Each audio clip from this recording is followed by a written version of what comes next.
पहाड़ों की गोद में बसे एक छोटे से गांव की कहानी है। इस गांव का नाम था मोहम्मदपुर। ये गांव इतना छोटा था कि शायद 100 घर भी नहीं होंगे, लेकिन यहाँ के लोग सादा और नेक दिल थे।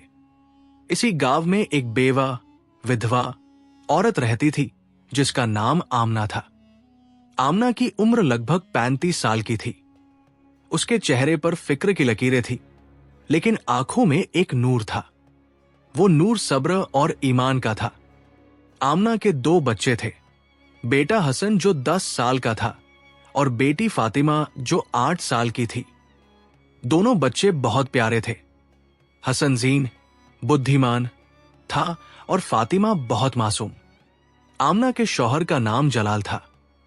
जलाल एक मेहनती आदमी था जो मजदूरी करता था, लेकिन 5 साल पहले एक हादसे में उसकी मौत हो गई थी। एक दिन वो पहाड़ से लकड़ियां काट कर ला रहा था कि फिसल कर गिर गया।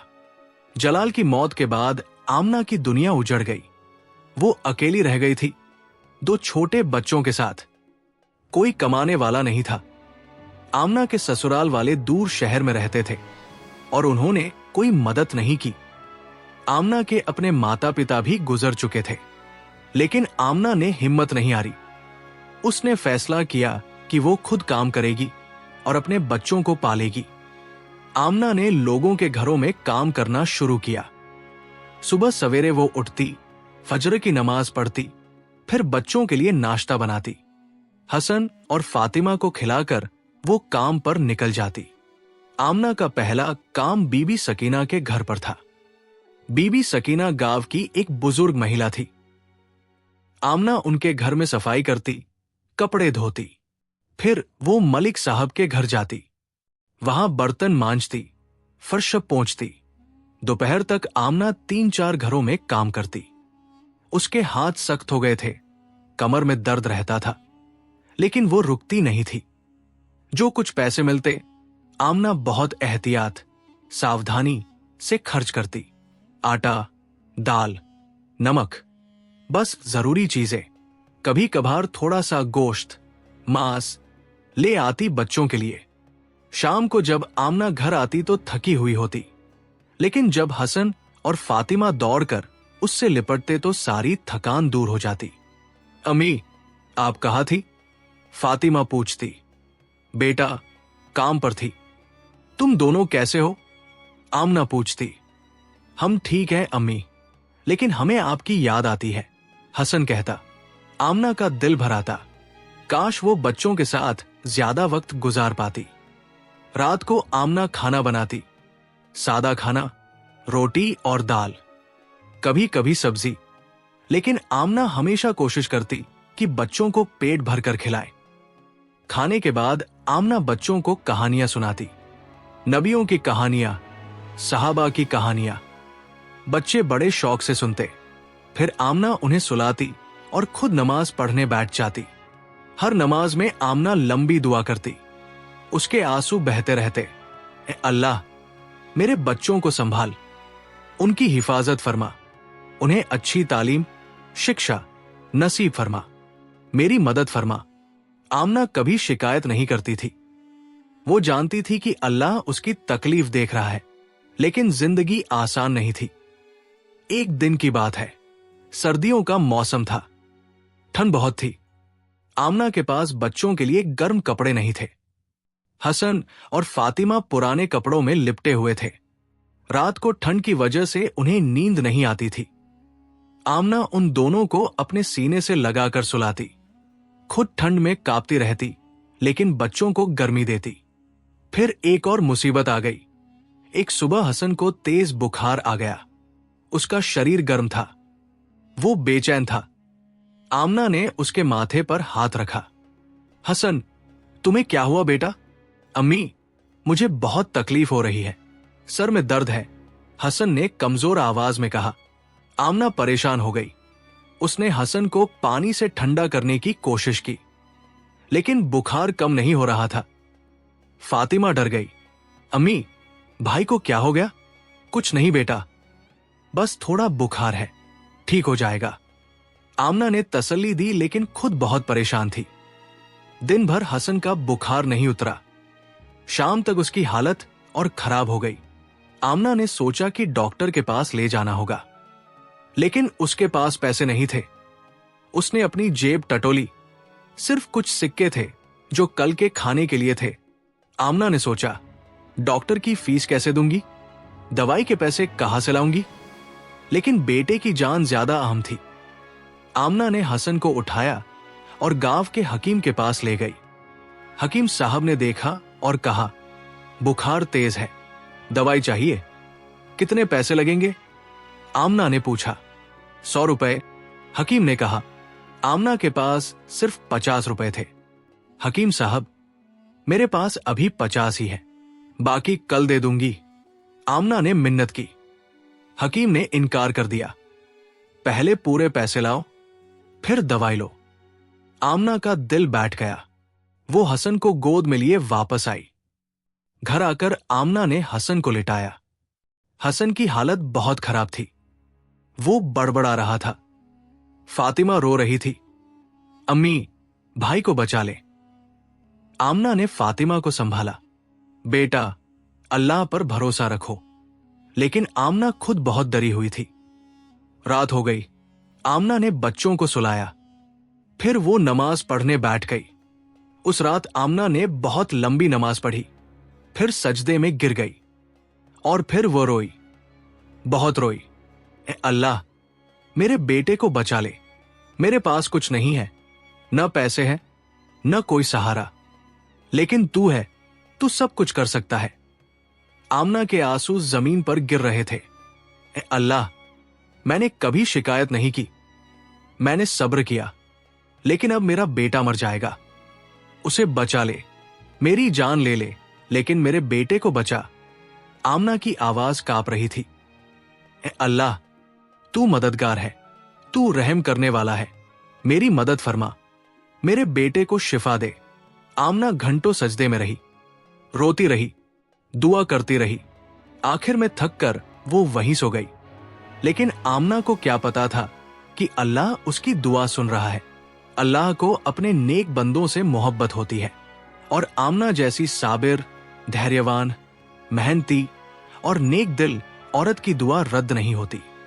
अगली सुबह कुछ ऐसा होने वाला था जो आमना की जिंदगी बदल देने वाला था। अगली सुबह जब आमना की आंख खुली तो वो सजदे में थी। उसने जल्दी से उठकर हसन को देखा। हसन अभी भी बुखार में था, लेकिन सो रहा था। आमना ने फज्र की नमाज पढ़ी और फिर से दुआ की। फिर वो सोचने लगी कि दवाई के पैसे कहां से लाए। उसने अपने पास जो कुछ था गिन कर देखा, सिर्फ 50 रुपए, और 50 की और जरूरत थी। आमना ने सोचा कि शायद किसी से काराजा मांगे, लेकिन गांव में सब गरीब थे। फिर भी उसने हिम्मत की और बीबी सकीना के पास गई। बीबी, मेरा बेटा बीमार है, क्या आप मुझे 50 रुपए काराजा दे सकती हैं? बीबी सकीना को तरस आया, लेकिन उनके पास भी पैसे नहीं थे। आमना ने 2-3 और लोगों से पूछा, पर किसी ने मदद नहीं की। उसका दिल टूट गया और वो घर वापस आ गई। उसी दिन दोपहर को एक अजनबी आदमी गांव में दाखिल हुआ। वो घोड़े पर सवार था और उसके कपड़े साफ सुथरे थे। उसका नाम करीम था। करीम एक बड़ा व्यापारी था जो शहर जा रहा था। रास्ते में उसका घोड़ा थक गया था, इसलिए वो इस गांव में रुका था। करीम ने मस्जिद के पास घोड़ा बांधा और कुएं की तरफ गया। वहां फातिमा खेल रही थी। करीम ने फातिमा का उदास चेहरा देखकर पूछा, बेटी, तुम उदास क्यों हो? फातिमा ने कहा, मेरा भाई बीमार है और अम्मी के पास दवाई के पैसे नहीं हैं। करीम का दिल पसीज गया और उसने कहा, मुझे अपने घर ले चलो। फातिमा करीम को घर ले आई। आमना अजनबी को देखकर हैरान हुई। करीम ने अदब से कहा, अस्सलाम वालेकुम, मैंने सुना कि आपका बेटा बीमार है, क्या मैं उसे देख सकता हूं? आमना ने उसे अंदर बुला लिया। हसन बिस्तर पर बेसुध पड़ा था। करीम ने उसके माथे पर हाथ रखा और कहा, बुखार बहुत तेज है, इसे फौरन डॉक्टर की जरूरत है। आमना ने आंखें नीची कर ली। मेरे पास पैसे नहीं हैं। करीम ने मुस्कुराकर कहा, फिक्र न करें, मैं डॉक्टर को लाता हूं। एक मुसलमान होने के नाते हमें एक दूसरे की मदद करनी चाहिए।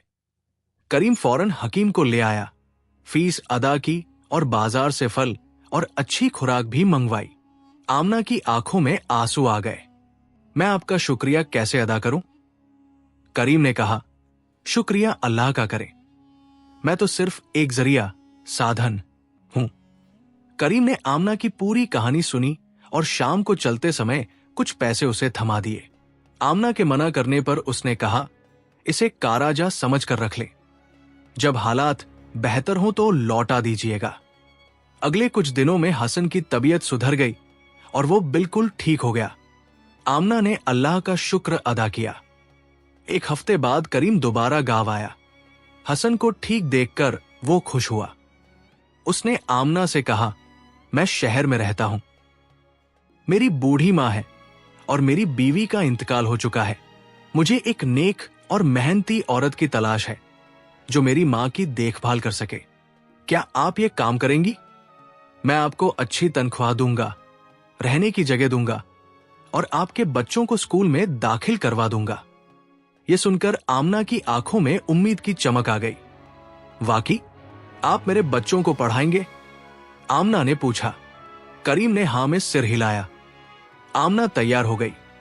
अगले दिन आमना ने अपना थोड़ा सा सामान बांधा। गांव वाले उन्हें विदा करने आए। बीबी सकीना ने आमना को गले लगाया और दुआएं दी। जब बग्घी चलने लगी तो आमना ने आखिरी बार अपने गांव को देखा। पुरानी यादें थी, लेकिन अब एक नई जिंदगी शुरू होने वाली थी। रास्ते में फातिमा ने पूछा, अम्मी, शहर कैसा होगा? आमना ने मुस्कुराकर कहा, बहुत अच्छा होगा बेटा, अल्लाह ने हमारी दुआ सुन ली है। शाम तक वे शहर पहुंच गए। करीम का घर बहुत बड़ा था, लेकिन सादा और साफ सुथरा।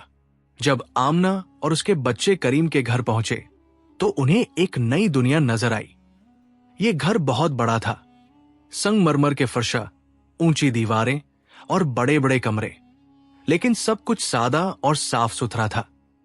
करीम उन्हें अंदर ले गया और एक बुजुर्ग महिला से मिलवाया।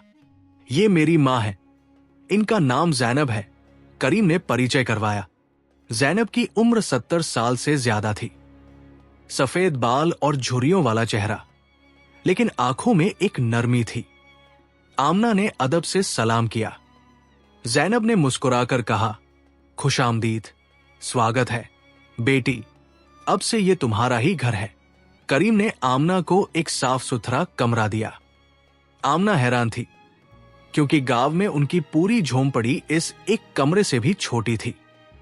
करीम ने काम समझाया, कल से तुम मां की देखभाल करना, उनका खाना बनाना, कपड़े धोना और उनके साथ रहना, क्योंकि वो बहुत अकेली रहती है। अगले दिन से आमना ने काम शुरू किया। वो सुबह उठकर नमाज पढ़ती, फिर जैनब बीजी की मदद करती। वो उन्हें वजू कराती, उनके लिए ताजा नाश्ता बनाती और बड़े प्यार से उन्हें खिलाती। दोपहर में वो उनके कपड़े धोती और कमरे की सफाई करती। लेकिन सबसे बड़ी बात यह थी कि आमना उनसे बातें करती थी। करीम काम में व्यस्त रहता था, इसलिए जैनब बहुत अकेली थी। अब आमना के आने से उन्हें एक साथी मिल गया था। दोनों के बीच मां बेटी जैसा रिश्ता बन गया। एक महीना बीत गया। हसन और फातिमा स्कूल जाने लगे। करीम ने उन्हें अच्छे स्कूल में दाखिला दिलवाया, नई वर्दी और किताबें दी। आमना की जिंदगी बदल गई थी। अच्छी तनख्वाह थी, बच्चों की पढ़ाई हो रही थी और खाने की कोई फिक्र नहीं थी। लेकिन इन सब के बावजूद आमना ने अपनी नेकी और ईमानदारी नहीं छोड़ी।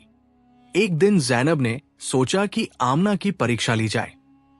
उन्हें शक नहीं था, बस वो यकीन करना चाहती थी कि क्या आमना वाकई हर हाल में ईमानदार रहेगी।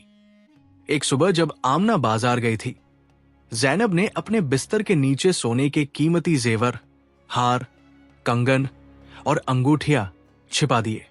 जब आमना लौटी तो जैनब ने परेशान होने का नाटक किया। आमना बेटी, मेरे सोने के जेवर गायब हो गए हैं, मैंने उन्हें यही मेज पर रखा था। दोनों ने पूरा कमरा छान मारा, पर जेवर नहीं मिले। जैनब ने करीम को भी बुला लिया। करीम ने आमना से पूछा, आमना, तुमने कुछ देखा?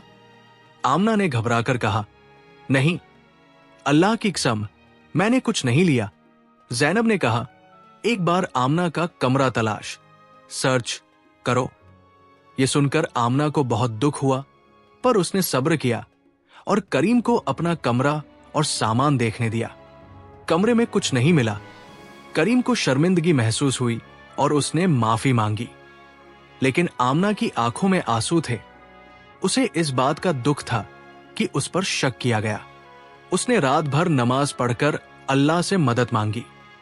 अगली सुबह जैनब ने आमना और करीम को बुलाया। जैनब ने मुस्कुराते हुए बिस्तर के नीचे से जेवर निकाले और कहा, बेटी, जेवर मिल गए, ये मैंने खुद ही छिपाए थे। आमना हैरान रह गई, लेकिन क्यों बीजी? जैनब ने आमना का हाथ पकड़कर कहा, यह तुम्हारी परीक्षा थी। मैं जानना चाहती थी कि क्या तुम पैसों को देखकर बदल तो नहीं जाओगी, पर तुम नहीं बदली। तुमने सच बोला और अल्लाह पर भरोसा रखा। मुझे माफ करना कि मैंने तुम्हें दुख पहुंचाया, लेकिन अब मुझे यकीन है कि तुम वाकई नेक और ईमानदार हो। जैनब ने वे जेवर आमना को इनाम के तौर पर देने चाहे, पर आमना ने साफ मना कर दिया।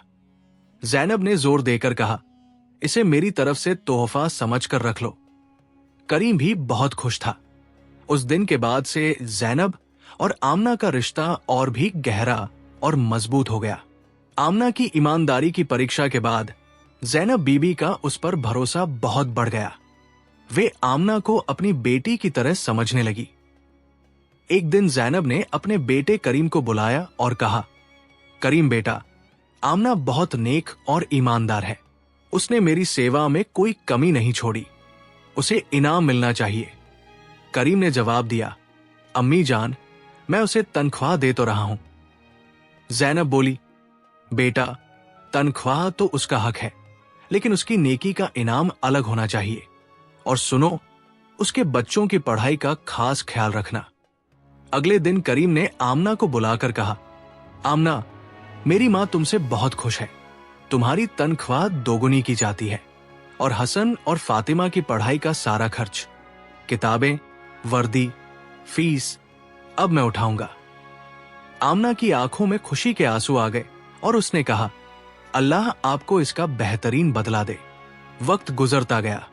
हसन और फातिमा स्कूल में बहुत मेहनत करते और अपनी कक्षा में अव्वल, प्रथम आते। हसन डॉक्टर बनने का सपना देखता था और फातिमा टीचर बनना चाहती थी। आमना अपने बच्चों को कामयाब होते देख हर नमाज में अल्लाह का शुक्र अदा करती। कई साल बीत गए। जैनब बीबी बहुत बुजुर्ग हो गई थी। आमना ने दिन रात उनकी सेवा की। जब जैनब बीबी का इंतकाल, निधन हुआ तो आमना बहुत रोई, क्योंकि वो उन्हें अपनी मां मानती थी। करीम ने भी आमना का शुक्रिया अदा किया कि उसने उसकी मां का इतना ख्याल रखा। समय के साथ हसन ने मेडिकल कॉलेज में दाखिला लिया और फातिमा ने अपनी B.Ed की पढ़ाई पूरी की। करीम ने बिना किसी शिकायत के उनकी शिक्षा का पूरा खर्च उठाया। अंततः 5 साल की मेहनत के बाद हसन डॉक्टर बन गया। जिस दिन हसन को डिग्री मिलनी थी, आमना की खुशी का ठिकाना नहीं था। वो मां जो कभी अपने बेटे के लिए दवा नहीं खरीद सकती थी, आज उसका बेटा खुद डॉक्टर बन चुका था। समारोह में हसन ने स्टेज से उतरकर सबसे पहले अपनी मां के पैर छुए और कहा, अम्मी, ये सब आपकी वजह से मुमकिन हुआ। अब हसन डॉक्टर था और फातिमा एक स्कूल में टीचर। एक दिन हसन ने कहा, अम्मी, अब आप आराम करें, मैं और फातिमा कमा रहे हैं। लेकिन आमना ने कहा, नहीं बेटा, अब मैं अपने गांव वापस जाना चाहती हूं और वहां के गरीब बच्चों के लिए एक स्कूल खोलना चाहती हूं। अल्लाह ने हमें बहुत कुछ दिया है, अब हमारी बारी है कि हम दूसरों की मदद करें। हसन और फातिमा इस नेक काम के लिए तैयार हो गए। वे गांव वापस लौटे। गांव वाले आमना को देखकर हैरान रह गए। आमना ने बताया कि वो वहां एक मुफ्त स्कूल खोलना चाहती है।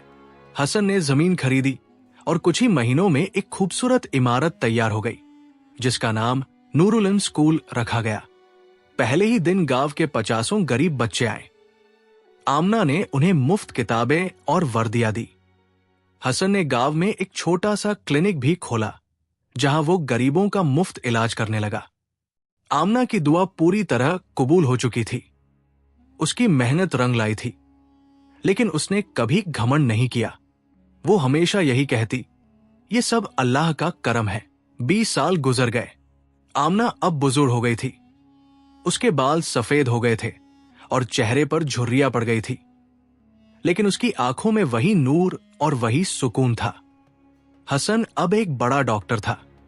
उसने शहर में अपना अस्पताल खोल लिया था जहां वो गरीबों का मुफ्त इलाज करता था। उसकी शादी हो गई थी और उसके 2 बच्चे थे। फातिमा नूरुल इल्म स्कूल की प्रिंसिपल बन गई थी। स्कूल में अब 500 बच्चे पढ़ रहे थे। फातिमा की भी शादी हो चुकी थी और उसका एक बेटा था। एक शाम का वक्त था। आमना अपने घर के सहन आंगन में बैठी थी। ये वही गांव था जहां कभी वो एक टूटी फूटी झोंपड़ी में रहती थी, लेकिन अब उसका एक अच्छा घर था जिसे हसन और फातिमा ने मिलकर बनवाया था। हसन और फातिमा दोनों अपने बच्चों के साथ आमना से मिलने आए थे। हसन चाय बनाकर लाया और अपनी अम्मी को दी। फातिमा भी पास बैठ गई। आमना ने चाय की चुस्की ली और आहिस्ता से कहा, कितना अच्छा वक्त है। हसन ने पूछा, अम्मी आप कैसी हैं? आमना ने मुस्कुराकर कहा, बहुत अच्छी हूं बेटा, अल्लाह का शुक्र है। कुछ देर खामोशी रही। फिर आमना ने कहा, तुम्हें याद है? क्या याद है अम्मी? फातिमा ने पूछा। आमना बोली, जब तुम छोटे थे और हम उस टूटी झोंपड़ी में रहते थे, उस वक्त हमारे पास कुछ नहीं था। न खाने को रोटी थी, न पहनने को कपड़े। फातिमा की आंखों में आंसू आ गए। अम्मी आपने बहुत तकलीफ उठाई। आमना ने सिर हिलाया। हाँ बेटा, लेकिन मैंने कभी हिम्मत नहीं हारी। मैंने हमेशा अल्लाह से दुआ की। हसन, तुम्हें याद है जब तुम बहुत बीमार पड़े थे और मेरे पास दवाई के पैसे नहीं थे? उस रात मैं बहुत रोई और सजदे में गिर कर दुआ की कि मेरे बेटे को बचा ले। और देखो, अल्लाह ने मेरी सुन ली।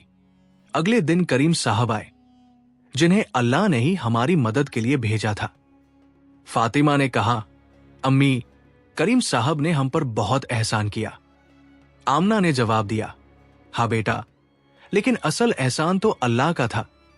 करीम साहब तो बस एक जरिया, साधन थे। मैंने हमेशा यकीन रखा कि अल्लाह मुझे नहीं भूलेगा। हसन, तुम डॉक्टर बन गए और फातिमा तुम टीचर। ये मेरी दुआओं का ही फल है। हसन की आंखों में भी आंसू आ गए। अम्मी आपने हमारे लिए बहुत कुछ किया। आमना ने कहा, नहीं बेटा, मैंने तो बस दुआ की, बाकी सब अल्लाह ने किया। और देखो, अब हम दूसरों की मदद कर रहे हैं। अगले दिन जुम्मा शुक्रवार था। स्कूल की 20वीं सालगिरह पर एक खास प्रोग्राम था। पूरा गांव जमा था। फातिमा ने आमना को स्टेज पर बुलाया। तालियों की गूंज के बीच फातिमा ने कहा, आज हम अपनी अम्मी आमना बीवी को सलाम पेश करना चाहते हैं। उन्होंने बहुत मुश्किलें देखी, लेकिन कभी सब्र का हाथ नहीं छोड़ा। आमना ने माइक पकड़ा और नम आंखों से कहा, मेरे प्यारे बच्चों और भाइयों, मैं आप सबका शुक्रिया अदा करती हूं, लेकिन सबसे बड़ा शुक्र अल्लाह का है। जब मेरे शौहर की मौत हुई, मैं बिल्कुल अकेली रह गई थी, पर मैंने कभी शिकायत नहीं की। मैंने सब्र किया, दुआ की, और आज देखो अल्लाह ने क्या कुछ नहीं दिया। अल्लाह कभी अपने बंदों को नहीं भूलता। चाहे कितनी भी मुश्किल हो, अगर तुम सब्र करो और अल्लाह पर भरोसा रखो तो वो जरूर मदद करता है। उसने अपनी बात खत्म करते हुए कहा, दुआ जरूर कबूल होती है, शायद फौरन नहीं, लेकिन अल्लाह का वक्त सबसे बेहतरीन होता है। शाम को जब आमना घर वापस आई तो उसने अपनी उन रातों को याद किया जब वो भूखे बच्चों को सीने से लगाकर रोती थी। आज सब कुछ बदल चुका था। उसने मुस्कुराकर आखिरी दुआ की, ए अल्लाह, तेरा लाख लाख शुक्र है। गांव वालों ने आमना की कहानी को एक मिसाल बना लिया और अपने बच्चों को सिखाया कि सब्र करो, दुआ करो और अल्लाह पर भरोसा रखो। दुआ की ताकत असीमित है। अल्लाह कभी अपने नेक बंदों को अकेला नहीं छोड़ता। मुश्किलें आती है पर गुजर जाती है। अल्लाह का वक्त ही सबसे सही है। Gemini said, moral lessons. इस कहानी से मिलने वाले जीवन के पाठ, लेसन्स फ्रॉम द स्टोरी। धैर्य और विश्वास, धैर्य और ईश्वर पर भरोसा। कठिन समय में घबराने के बजाय धैर्य, सब्र रखना सबसे बड़ी ताकत है। आमना ने कभी हार नहीं मानी और हमेशा ईश्वर पर अटूट विश्वास रखा। प्रार्थना की शक्ति, दुआ की ताकत। सच्चे दिल से की गई प्रार्थना कभी बेकार नहीं जाती। कहानी सिखाती है कि जब इंसान के सारे रास्ते बंद हो जाते हैं तो ईश्वर की मदद किसी न किसी रूप में जरूर आती है। मेहनत और ईमानदारी, परिश्रम और सच्चाई। आमना ने दूसरों, कृतज्ञता और सेवा, एहसान और मानवता। कामयाब होने के बाद अपनी जड़ों, रूट्स को नहीं भूलना चाहिए। आमना के बच्चों ने कामयाब होकर दूसरों की सेवा की, जिससे ये सबक मिलता है कि असली सफलता दूसरों के काम आने में है। ईश्वर का समय, अल्लाह का वक्त। हम अक्सर चाहते हैं कि हमारी दुआ तुरंत पूरी हो जाए, लेकिन कहानी बताती है कि ईश्वर का समय सबसे बेहतरीन होता है। उसने आमना को कठिन समय से गुजारा ताकि वो और उसके बच्चे निखर सकें। कहानी का सारांश, सब्र, दुआ और कामयाबी। ये कहानी आमना नाम की एक नेक और बहादुर विधवा महिला की है, जो पहाड़ों के बीच बसे गांव मोहम्मदपुर में अपने 2 बच्चों हसन और फातिमा के साथ रहती थी। शौहर की मौत के बाद आमना ने बड़ी गरीबी और मुफलिसी देखी, लेकिन उसने हार मानने के बजाय लोगों के घरों में काम करके अपने बच्चों को पालने का फैसला किया। कहानी के मुख्य पड़ाव, कठिन परीक्षा। एक बार उसका बेटा हसन बहुत बीमार पड़ गया। आमना के पास दवा के पैसे नहीं थे और गांव के हकीम ने भी बिना पैसों के दवा देने से मना कर दिया। उस रात आमना ने रो रो कर ईश्वर से दुआ की। गैबी मदद। अगले दिन करीम नाम का एक नेक दिल व्यापारी गांव आया। उसने न केवल हसन का इलाज करवाया, बल्कि आमना की मेहनत और ईमानदारी को देखते हुए उसे अपनी मां की देखभाल के लिए शहर ले गया। ईमानदारी की जीत। शहर में करीम की मां जैनब बीजी ने आमना की ईमानदारी की परीक्षा ली, जिसमें आमना सफल रही। इसके बाद उन लोगों ने आमना को अपने परिवार का हिस्सा बना लिया और बच्चों की पढ़ाई का सारा जिम्मा उठा लिया। कामयाबी का फल। सालों की मेहनत के बाद हसन एक बड़ा डॉक्टर बना और फातिमा एक टीचर। आमना की दुआएं रंग लाई और उसकी गरीबी दूर हो गई। परोपकार, दूसरों की मदद। कामयाब होने के बाद आमना ने आराम करने के बजाय वापस अपने गांव जाकर वहां के गरीब बच्चों के लिए नूरुल इल्म नाम का एक मुफ्त स्कूल खोला और हसन ने वहां मुफ्त क्लिनिक शुरू किया। निष्कर्ष, कंक्लूजन। ये कहानी हमें सिखाती है कि चाहे मुश्किलें कितनी भी बड़ी क्यों न हो, अगर इंसान सब्र, धैर्य से काम ले, ईमानदारी का रास्ता न छोड़े और ईश्वर पर अटूट भरोसा रखे, तो उसकी जिंदगी जरूर बदलती है।